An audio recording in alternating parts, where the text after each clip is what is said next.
우리 옆에 분들에게 인사하시겠습니다. 점심 맛있게 드셨습니까?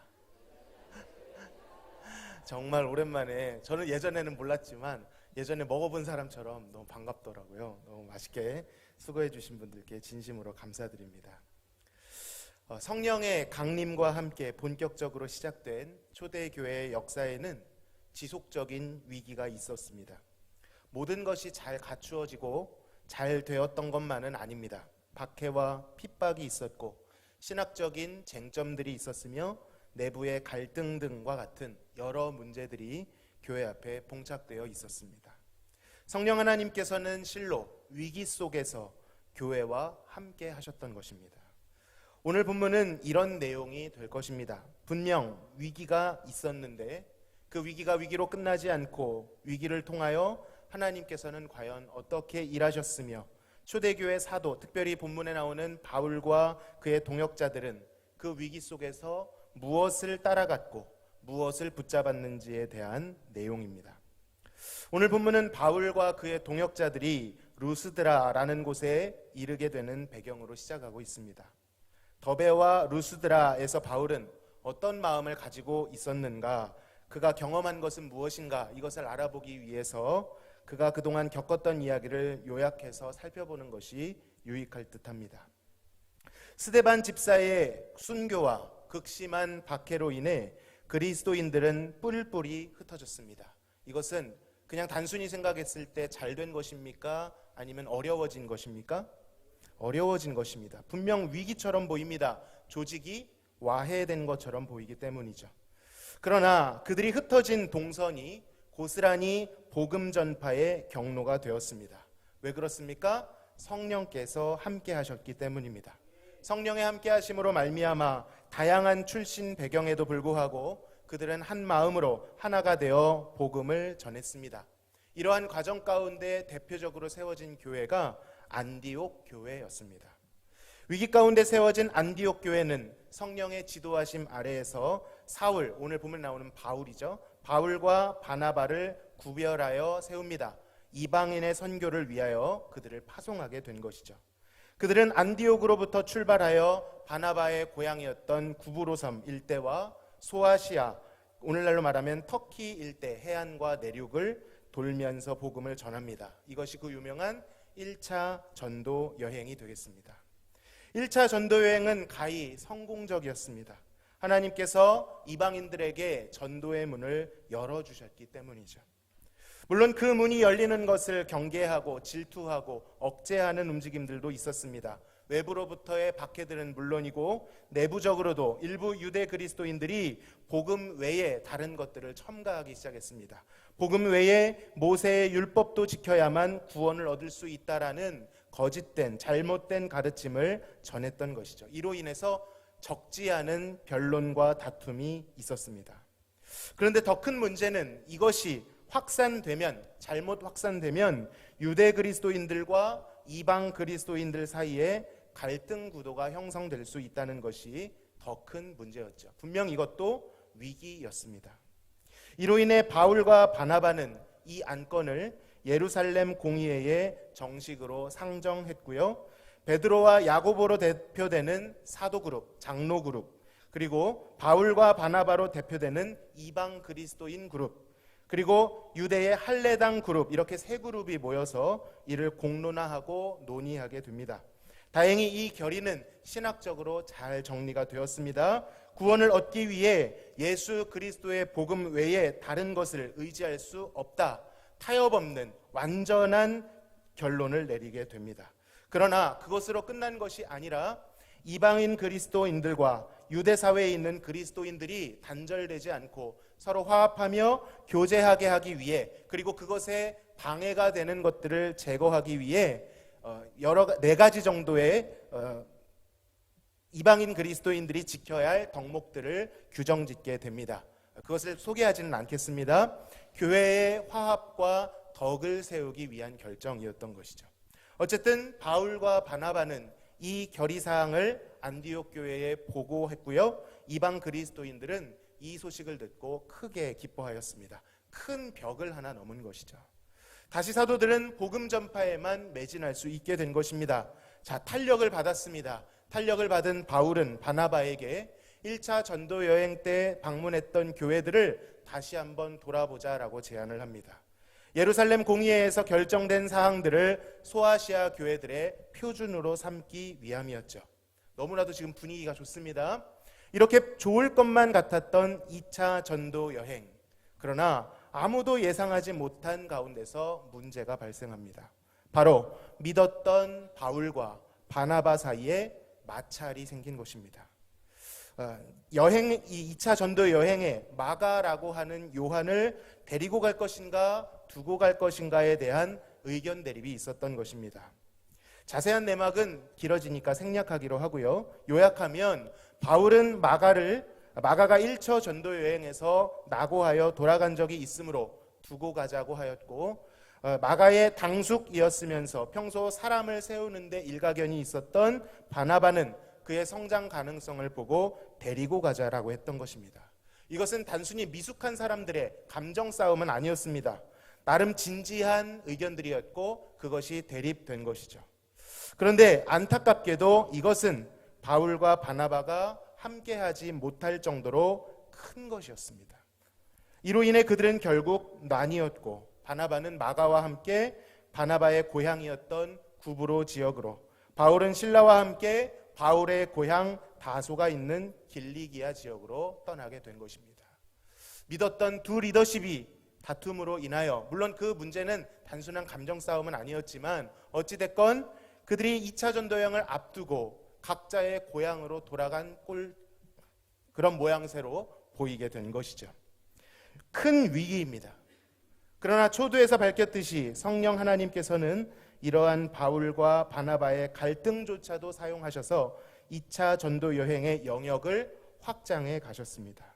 오늘 이 설교의 패턴을 주의 깊게 보시기 바랍니다. 계속해서 위기가 찾아옵니다. 그런데 그 위기가 위기로만 끝나지 않고 사람은 생각할 수 없는 그 너머에 있는 하나님의 일하심이 보이게 된다는 것이죠. 바울이 이러한 분위기 가운데 도착한 곳이 바로 16장 오늘 본문에 나오는 루스드라인 것입니다. 지금 바울의 마음이 어땠을까요? 물론 성령 충만한 바울은 그렇게 큰 타격이 없었겠다 싶겠지만 사람이라면 그 마음에 데미지가 있지 않을까 싶습니다. 그런데 이 루스드라라는 지역이 어떤 곳인지 알면 우리는 조금 더 겁을 먹게 됩니다. 사도행전 14장 19절에 보면 그가 1차 전도 여행 때 이곳에서 복음을 전하다가 성난 무리들에게 돌에 맞았습니다. 주먹도 아니고요, 돌에 맞았습니다. 돌을 던진 사람이 바울이 죽은 줄 알고 그를 끌어내릴 정도로 죽을 지경으로 맞은 곳이 바로 이 루스드라였습니다. 갑작스러운 동역자와의 의견 대립으로 인해 팀이 반토막 난 것도 큰 아픔일 텐데, 그가 다다른 첫 관문이 하필 그가 큰 고난을 당했던 루스드라였던 것입니다. 인간이라면 두려움과 트라우마가 올라오지 않았을까 싶습니다. 이런 분위기 속에서 오늘 본문이 시작되고 있는 것입니다. 위기감이 조성되고 있는 것이죠. 자, 그런데 오늘 우리가 함께 읽은 본문을 보시기 바랍니다. 이 루스드라에서 바울이 누구를 만나고 있습니까? 1절에 그의 귀한 동역자인 그리고 영적 아들이었던 디모데를 만나게 됩니다. 아마 바울은 1차 전도 여행 때 디모데를 눈여겨보았을 수도 있습니다. 그런데 결정적으로 마가가 이탈하고 팀원을 충원하게 되면서 디모데가 이 시점에 정식으로 합류하게 된 것입니다. 바울은 이때부터 디모데와 동행하며 복음을 전했고, 디모데는 장차 바울에게서는 없어서는 안 될 평생의 동역자, 핵심적인 동역자, 마음의 깊은 것이라도 나눌 수 있는 영적 아들을 만나게 된 것입니다. 여기서도 발견됩니다. 분명 그곳은 위기의 땅이었는데 공교롭게도 그곳에서 너무나도 복된 하나님의 일하심을 경험하게 되었습니다.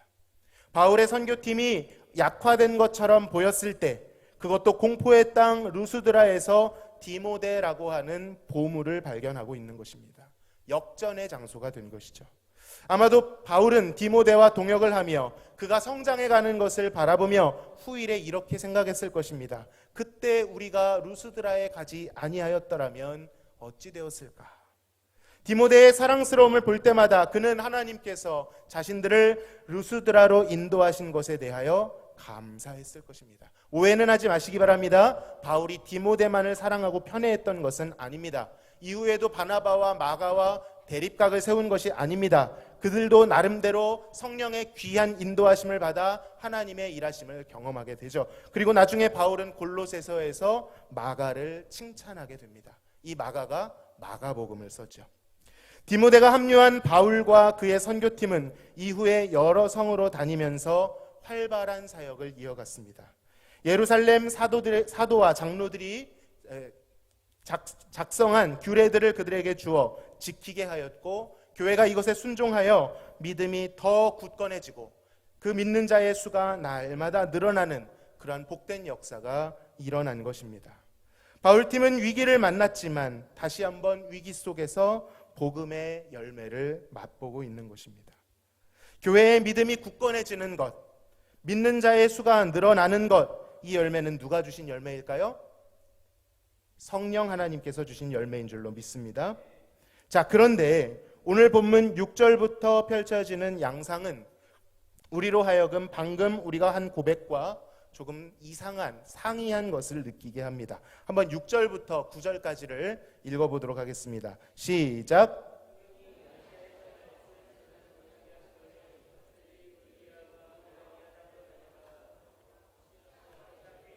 비두니아로 가고자 애쓰되 예수님이 허락하지 아니하시는지라. 무시아를 지나 드로아로 내려갔는데 밤에 환상이 바울에게 보이니 마게도냐 사람 하나가 서서 그에게 청하여 이르되 마게도냐로 건너와서 우리를 도우라 하거늘. 분명 우리는 1절에서 5절을 통하여 바울과 그의 동역자들이 위기를 만났지만 그 위기가 도리어 하나님께서 일하시는 통로가 된다라는 것을 확인했습니다. 그런데 6절을 보면 조금 이상합니다. 그들이 갑자기 말씀을 전하지 못하게 되었습니다. 그런데 이번에는 상황 때문에가 아니었습니다. 어떤 복음의 회방꾼들 때문에가 아니었습니다. 무엇 때문에 그들이 말씀을 전하지 못하게 되었습니까? 성경에는 성령께서, 예수의 영이신 성령께서 그들이 있는 아시아에서 말씀을 전하지 못하게 하셨다고 하나님이 막으셨다라는 것을 우리로 하여금 알게 합니다. 어떻게 이럴 수 있단 말입니까? 성령님의 핵심적 사역은 분명 말씀이 전파되도록 하시는 것인데, 복음이 전파되도록 도우시는 주체가 성령님이신데 왜 성령님께서는 말씀을 전하지 못하도록 막으셨는가? 심지어는 그들은 말씀을 전하려고 애썼으나 예수의 영이 그것을 허락하지 아니하셨다라고 합니다. 어떤 방법이었는지 모르겠습니다. 바울에게 감동을 하셨는지 상황을 통해서인지 그것은 알 수 없으나 분명 성경에는 성령께서 개입하고 계십니다. 우리는 그저 이 본문을 보면 성령께서 개입을 하셔서 복음의 경로가 변경되겠구나, 이 정도로 태연하게 말할 수 있겠으나 바울의 동역자의 입장에 한번 대보시기 바랍니다. 현실에서는 이렇게 간단히 할 수 있는 말이 아닙니다.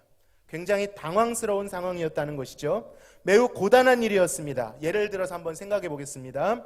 비교가 안 되겠지만 제가 어떤 모임을 여러분들께 공지해 드렸습니다.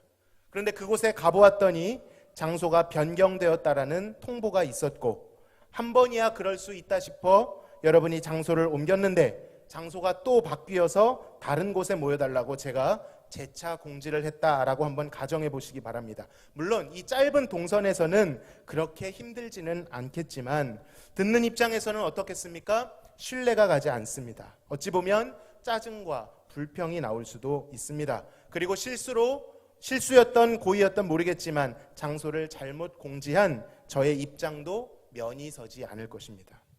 그런데 한번 바울의 입장, 리더인 바울의 입장에서 한번 생각해 보시기 바랍니다. 지금 바울은 혼자가 아닙니다. 그리고 당신은 오늘날처럼 차가 있었던 것도 아닙니다. 교통수단이 변변치 않았습니다. 그렇기 때문에 목적지를 가려면 걸어가거나 마차를 타거나 배를 타는 정도였을 것입니다. 기동성에 제약이 있다는 것이죠. 굉장히 느리고 더뎠을 것입니다.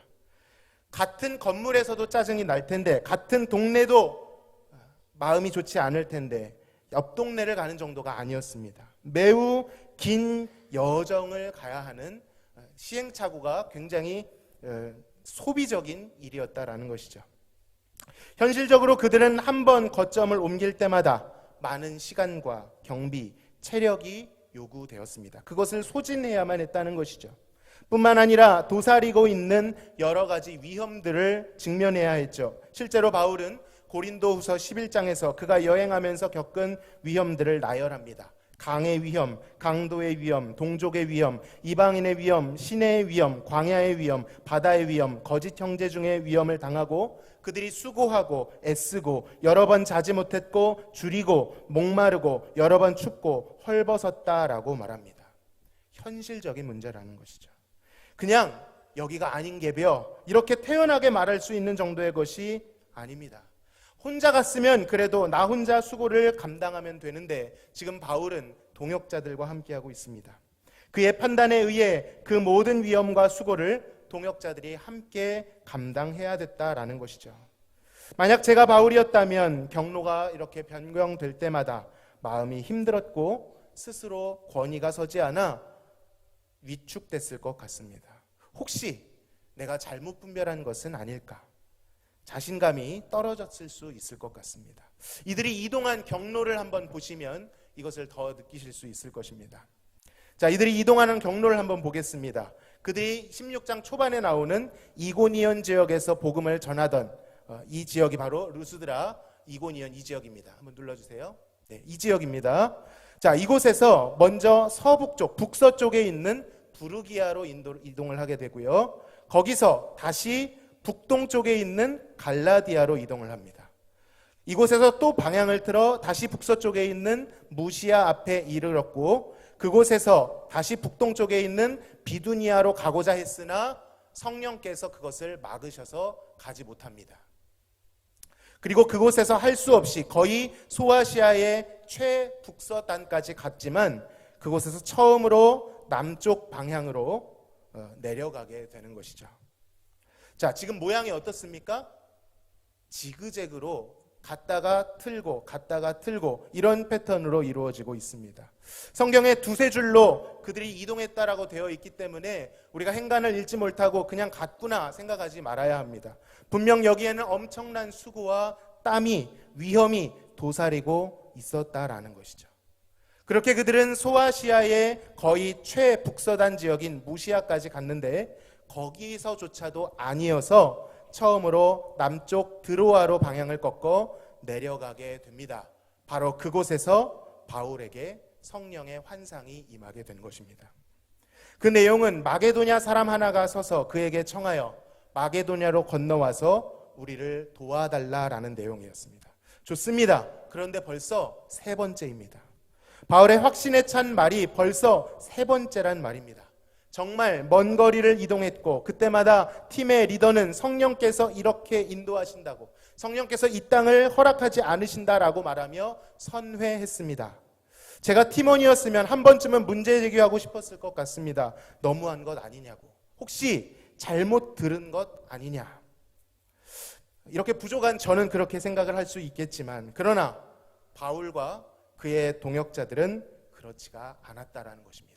우리 10절을 한번 같이 읽어보겠습니다. 시작. 바울이 그 환상을 보았을 때 우리가 곧 마게도냐로 떠나기를 힘쓰니 이는 하나님이 저 사람들에게 복음을 전하라고 우리를 부르신 줄로 인정함이로라. 바울의 동역자들은 이것을 어떻게 받아들였습니까? 그리고 어떻게 행동했습니까?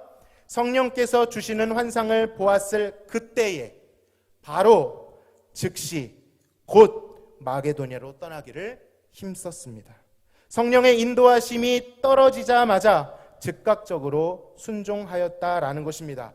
분명 힘들고 지친 상황이었을 텐데 더군다나 이제는 소아시아에서 마게도냐는 오늘날의 유럽이죠. 대륙이 바뀌는 것입니다.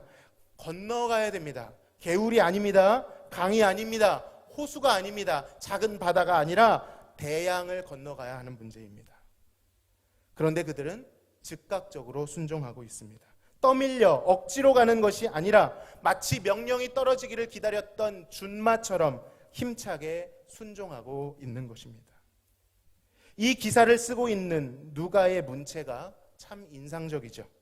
자, 환상은 누가 보았습니까? 바울이 보았습니다. 바울이라는 한 사람은 단수이죠, 복수이죠? 단수입니다. 그런데 그의 말에 의하면 10절에 힘차게 출발하고 있는 주체들은 누구입니까? 우리입니다. 단수입니까? 복수입니까? 복수입니다. 바울의 영적 권위 아래서 이것을 바울 개인의 문제가 아니라 그의 동역자들은 우리의 것으로 받아들이고 우리가 힘쓰고 있다라는 것입니다. 그리고 그 이유에 대해서도 제시되고 있는데, 이는 하나님께서 저 사람들에게 복음을 전하라고 우리를 부르신 줄을 인정함이로라 라고 되어 있다라는 것이죠. 바울의 동역자들은 지금 이 모든 되어지는 일들이 바울 개인의 것이 아니라 우리의 일로 인식하고 있다라는 것입니다. 그 부르심을 우리의 부르심으로 받아들이고 있다라는 것이죠. 그래서 그들은 하나가 되어 성령의 인도하심을 따라가고 있다라는 것입니다. 사실 이들의 목표는요, 소아시아가 아니었습니다. 그들의 목표는 부르기아와 갈라디아도 아니며 무시아와 비두니아, 드로아도 아니었습니다. 심지어는 앞으로 가게 될 마게도냐도 아닙니다. 만약 그런 것들이 그들의 표대였다면 그들은 분명 실족하고 분명 실망했을 것입니다. 그들의 표대는 오직 성령께서 이들을 부르신 그곳, 성령께서 인도하시는 그곳인 줄로 믿습니다. 비록 그곳에서 전도의 문이 막힐지라도 성령의 인도하심을 따라갔다면 그들은 그것으로 만족했던 것입니다. 오직 성령의 인도하심 속에 자신들이 발견되기를, 성령과 동행하기를 그들은 그토록 바랬던 것이죠. 그들의 충성의 대상은 그들의 사역이 아니라 오직 성령 하나님이셨던 것입니다. 그들이 받은 구원과 사역은 나뉘어 있지 않았습니다.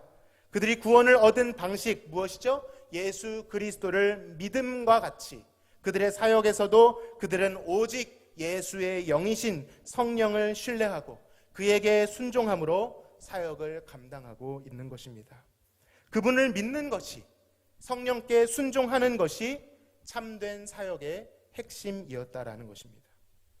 사역적으로 보여지는 성공과 실패, 사역뿐만 아닙니다. 우리 삶 속에서 마주하는 모든 이들의 성패들이, 거기에 필요한 전략들이, 규모와 효과적인 방법들, 사실 중요하지 않다 할 수는 없죠. 무시할 수는 없습니다. 그러나 살아가다 보면 이것만으로는 도저히 안 될 때가 분명히 찾아온다는 것이죠. 예상 밖의 일들을 만나게 됩니다. 경로를 이탈하게 됩니다. 애써보지만 헤매일 때가 있습니다. 한 치 앞을 예상할 수 없어 나뿐만 아니라 주변에 있는 공동체에도 희생을 요구해야 될 때가 있다라는 것입니다. 바로 이 소아시아에서의 경험처럼 말이죠. 그때 우리는 무엇을 바라봐야 하겠습니까? 상황과 우리가 세워놓은 우리의 표대, 이것을 다른 말로 야망이라고 부를 수도 있겠죠. 그것을 바라보는 것이 아니라 이 바울의 동역자들과 같이 오직 성령을 바라봐야 할 줄로 믿습니다. 그분의 인도하심만을 신뢰해야 되는 것입니다. 자, 오늘 본문의 뒷이야기는 어찌 되었을까요? 오늘 본문은 읽지는 않았지만 에필로그처럼 요약해서 들려드리고자 합니다. 결국 이들은 성령에 순종하여 배를 타고 바다를 건너 마게도냐 지역에 도착합니다. 사모드라게와 또한 네아폴리를 거쳐 마게도냐 첫 성읍 빌립보에 들어갔습니다. 성령님이 인도하신다는 게 확실합니다. 성경에 적혀 있잖아요. 성령이 감동하셨습니다. 그럼 이제 탄탄대로가 열리지 않겠는가 생각할 수 있겠지만, 마음이 든든하지 않겠는가 생각할 수 있겠지만, 이들이 처음 마게도냐에 가서 마주한 현실은 또 매를 맞고 감옥에 갇히는 것이었습니다. 물론 그 가운데 루디아라고 하는 옷감 장사를 만나 복음의 열매를 맛보기도 합니다. 이들은 빌립보에서 복음을 전하다가 악덕 노예 업주들에게 고발을 당하고 결박되어 옥에 갇히게 됩니다. 또다시 위기가 찾아온 것처럼 보입니다. 분명 성령의 인도하심을 따라왔는데, 분명 확실히 구별하여 온 것 같은데 또다시 위기를 만나는 것입니다. 많이 닳기도 닳았겠다 싶죠. 그러나 여기서 바울의 동역자들의, 바울 선교팀의 저력이 나타납니다. 우리 16장 25절을 같이 한번 하반절을 읽어보겠습니다. 시작. 한밤중에 바울과 실라가 기도하고 하나님을 찬송하며 죄수들이 듣더라. 닳기도 많이 닳았을 것 같은데 이들은 정작 위기 가운데 무엇을 하고 있습니까? 하나님께 기도하고 찬송하고 있습니다. 낙심할 법도 한데 원망할 법도 한데 그들의 눈은 옥에 자신의 팔과 다리에 차져 있는 쇠고랑에 가 있는 것이 아니라 오직 하나님께 고정되어 있습니다. 그들은 위축되어 있는 것이 아니라 힘차게 소리를 내어 기도하고 있고요, 하나님을 찬미하며 기뻐하고 있는 것입니다. 나중에 지진이 일어납니다. 그들의 예배가 얼마나 강렬했든지 진동이 일어나죠. 옥의 문이 열렸습니다. 그러나 그들은 도망치지 않았습니다. 왜 그런지 아십니까? 그들의 목적은 탈출이 아니었기에. 왜냐? 그들이 그곳에 있는, 그곳이 감옥일지라도 그곳이 그들의 사역지였기 때문인 것입니다. 성령이 함께 하시니 그곳이 사역지가 되었습니다. 그곳이 예배의 처소가 되었습니다. 그런데 너무나도 중요한 구절이 하반절에 나옵니다. 이 소리를 누가 들었습니까? 죄수들이 들었습니다. 사랑하는 성도 여러분, 세상은 이런 위기들을 만나면 불평합니다. 더 좋은 길을 스스로 찾아 나섭니다. 돌파할 무언가를 찾아 나섭니다. 그러나 성령을 따르는 자들은 그 상황이 중요한 것이 아닙니다. 감사하게도 하나님이 평탄대로를 열어주셔도 감사하지만 모든 것이 막힌 그 순간에도 상황이 우리의 목적이 아니기 때문에 하나님만을 예배하는 줄로 믿습니다. 주님이 목적이 되십니다. 성령께서 더 우리를 사로잡아 주시기를 간구하게 되는 것이죠. 간구하게 되는 것입니다. 예배하게 되는 것입니다. 그리고 이 소리를, 이 복음의 메시지를 누가 듣는 것입니까? 죄수들이 듣게 되는 것입니다. 죄인들이 이 소리를 들었다라는 이 장면은 너무나도 의미심장합니다. 결국 복음 전파의 목표가 무엇입니까? 복음이 누구에게 들려야 됩니까? 죄인들에게 들려야 하는 것 아닙니까? 그런데 그것이 탄탄대로 속에서 영광 가운데 엄청난 물량과 전략 가운데 이루어지지 않았다라는 사실입니다.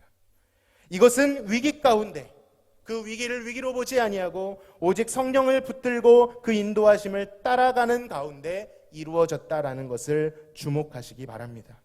성령 하나님께서 이 복음을 죄수들에게 들려주신 것입니다. 복음 전파의 주체, 그것은 바울도 아니었고 바울의 동역자도 아니었습니다.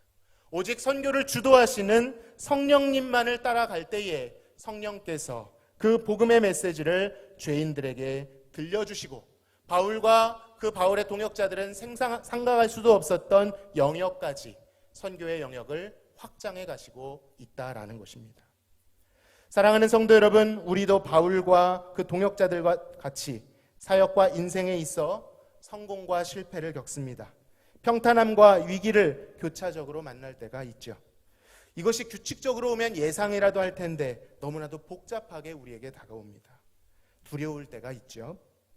그때에 우리는, 세상은 상황을 집중하라고 합니다. 성공과 실패, 그 결과에 몰두하라고 합니다. 그것으로 우리를 규정지으려고 합니다.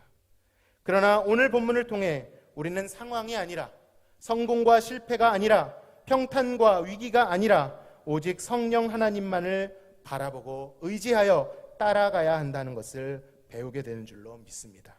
모든 사역과 인생의 주인은 성령 하나님이심을 믿고 따라가야 하는 것입니다. 어떤 삶의 양상이든 하나님을 고정하고 하나님께 예배해야 되는 것입니다. 더욱 목소리를 높여 삶 속에서 우리의 입으로, 마음으로, 삶으로 그를 높일 때, 그 마주한 그 상황, 위기의 정수에서 하나님을 찬양할 때 하나님께서는 그 위기를 통하여 우리가 알 수 없는 일을 행하실 줄로 믿습니다. 그리고 그 소리를 죄인들이 듣게 될 것입니다. 그 몸부림이 복음의 나팔이 되어 죄인들에게 선포될 것이고, 그것을 들은 자들, 그 마음이 흔들린 죄인들은 이 소리를 듣고 16장 30절과 같이 우리에게 물을 것입니다. 선생들이여, 내가 어떻게 하여야 구원을 얻으리이까? 그때 우리는 31절과 같이 대답해 주어야 합니다. 같이 읽어볼까요? 주 예수를 믿으라. 그리하면 너와 내 집이 구원을 받으리라. 성령의 인도하심을 경험하시는 한 주 되시기를 주님의 이름으로 간절히 기도합니다. 같이 한번 찬양으로 하나님께 영광 돌리며 기도하겠습니다.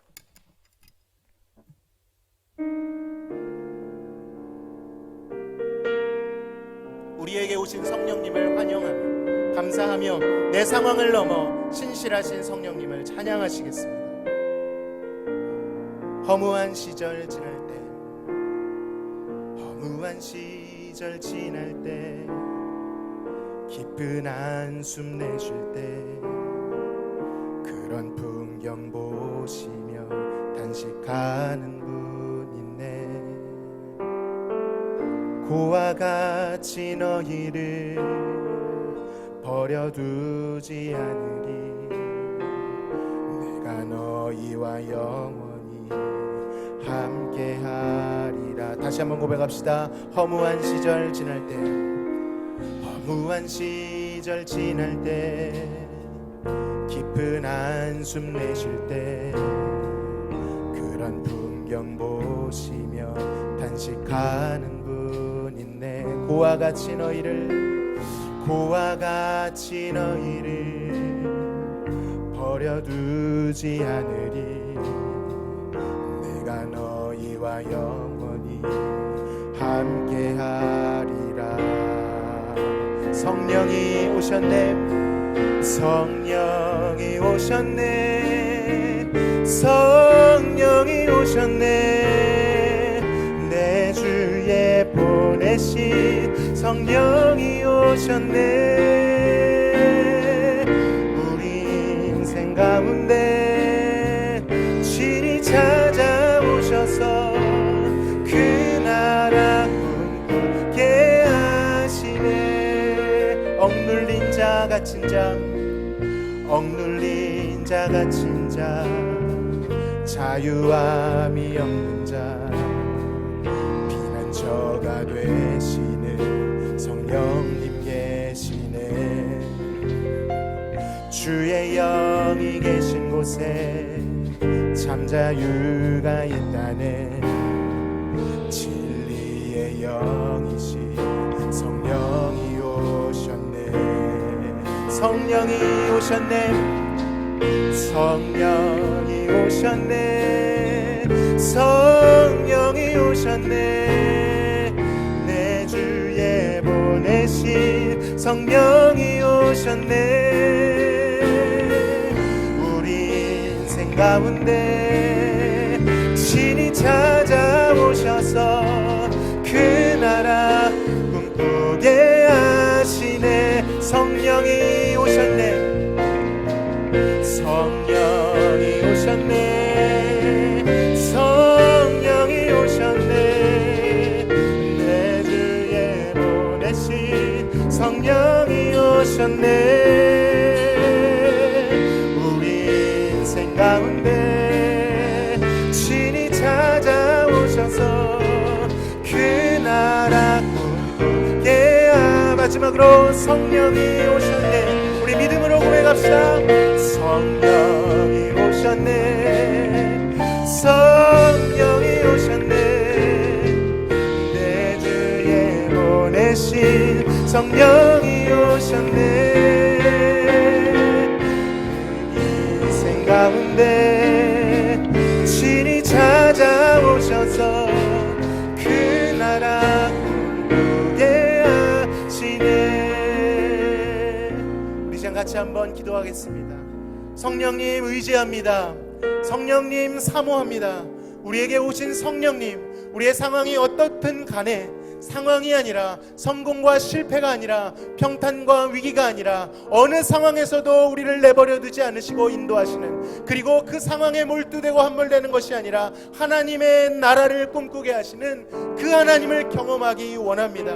이 시간 이 사모함을 가지고 우리에게 이미 오신 성령님을 의지하시면서 한 주간 내 상황 속에서 성령님과 동행하게 하여 주시옵소서.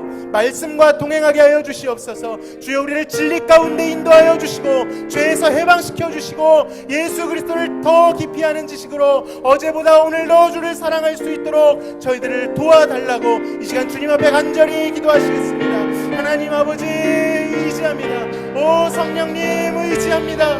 성령님 사모합니다. 우리에게 오신 성령 하나님, 우리 마음에 내주하시는 성령 하나님, 우리를 도우시고 아바 아버지로 부를 수 있게 도와주시고 예수 그리스도를 더욱 알게 하시는 성령님 감사합니다. 우리의 눈물 가운데 함께 하시며 우리를 죄악 가운데서 건지시며 죄로 하지 않도록 때때로 우리에게 훈계하시고 책망하시고 사랑해 주시는 성령 하나님, 우리의 고난 중에도 함께 하시고 그 가운데 우리가 알 수 없고 우리가 하나님 꿈꿀 수 없는 하나님의 나라를 이루시며 복음의 진보를 이루시며 하나님의 뜻을 이루시는 성령님을 찬양합니다. 주여 우리의 삶이 누추하오나 우리의 삶이 연약하오나 주여 우리의 삶 속에 오시어서 우리의 삶을 인도하여 주시옵소서. 진리 가운데 인도하여 주시옵소서. 성령 하나님 우리에게 담대함을 주시옵소서. 믿음의 용기를 주시고 주님을 사모하는 마음을 주시옵소서. 아버지 문제 가운데 갇혀서 하나님을 바라보지 못하지 않는 그런 삶을 살지 않게 하시고 성령을 근심치 말게 하시고 오직 성령과 동행할 수 있도록 도와주시옵소서. 오 성령님 감사합니다. 우리의 삶의 누추함 가운데 마다하지 않으시고 찾아오셔서 우리를 고아와 같이 내버려 두지 않으시고 가장 낮은 곳에서 우리를 도와주셨던 그리스도와 같이 지금도 조금 더 변하지 않고 우리를 도와주시는 성령님을 찬양합니다. 그 성령님이 살아 계신데 그 성령님이 오늘도 한순간도 쉬지 않고 우리를 도우시는데 왜 우리는 우리의 성령님이 계시지 않은 것처럼 세상을 의지하여 살아가는지요? 우리를 고와 같이 내버려 두지 않으시겠다 하셨는데 왜 우리는 아비가 없는 자들처럼 세상에 가서 구걸하고 있는지요? 주님, 우리의 마음을 쳐 주님 앞에 복종하고 다시 한번 성령님께 돌아오게 하여 주시옵소서. 우리를 진리 가운데 인도하시고 죄로부터 멀리하여 주시고 성경 말씀 안에 있는 그 생명력을 불러일으키시는 그 성령의 역사를 이 한 주간 경험하게 하여 주시옵소서. 고난당하는 성도들이 있습니다. 위기 가운데 있는 성도들이 있습니다. 그러나 그 위기가 우리를 삼키지 못할 것입니다. 성령께서 바울과 그의 동역자들을 인도하신 것처럼 우리가 알 수도 없고 우리가 꿈꿀 수도 없는 하나님 나라 차원의 일들을 우리의 삶 가운데 이루어 주실 줄로 믿습니다. 이번 한 주도 주님 앞에 의탁하오며 감사하며 예수 그리스도의 이름으로 기도하옵나이다. 아멘. 지금은 우리를 죄에서 구원하신 예수 그리스도의 크신 은혜와 아버지 하나님의 극진하신 사랑하심과 성령님의 교통 충만 내주하심이 오늘 성령 강림 주일을 맞이하여 오직 성령을 의지하고 세상이 아닌 성령의 능력만을 따라가고자 다짐하는 사랑하는 성도 머리 위에, 특별히 위기 가운데 허덕이고 있는 성도들 머리 위에 지금으로부터 영원토록 함께 계실지어다. 아멘.